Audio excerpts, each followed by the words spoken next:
கர்த்தருடைய பரிசுத்த நாமத்திற்கு மகிமை உண்டாவதாக. இன்றைய இறை வார்த்தை உபாகமம் 7:6. நீ உன் தேவனாகிய கர்த்தருக்கு பரிசுத்த ஜனம், பூச்சக்கரத்தில் உள்ள எல்லா ஜனங்களிலும் உன் தேவனாகிய கர்த்தர் உன்னை தமக்கு சொந்தமாயிருக்கும்படி தெரிந்து கொண்டார். Deuteronomy 7:6. For you are a holy people to the Lord your God. The Lord your God has chosen you to be a people for himself, a special treasure above all the people on the face on the earth என்று வாசிக்கிறோம். தேவனுடைய பிள்ளைகள் கர்த்தருக்கு பரிசுத்தமான ஜனம், அவருக்கு சொந்தமானவர்கள், பிரித்தெடுக்கப்பட்டவர்கள்.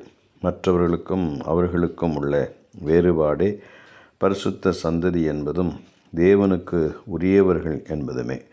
இந்த சிறப்பு இவர்களுக்கு, கர்த்தருடைய பிள்ளைகளுக்கு, இஸ்ரவேல் மக்களுக்கு கிடைக்க பெற்றதற்கு காரணம் அவர்களுடைய நற்காரியத்தினாலே அல்ல.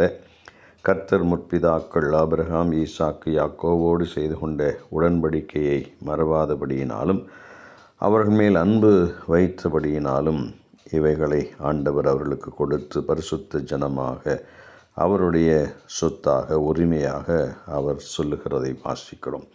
அவர்களை கண்டித்தார், தண்டித்தார், தவறு செய்கிற பொழுது. ஆனாலும் அவர்கள் வேறு விரிக்கப்பட்டவர்கள், விசேஷமானவர்கள் என்று கர்த்தர் சொல்லுகிறார். கர்த்தர் இந்த வார்த்தைகளை ஆசீர்வதிப்பாராக. ஆமென்.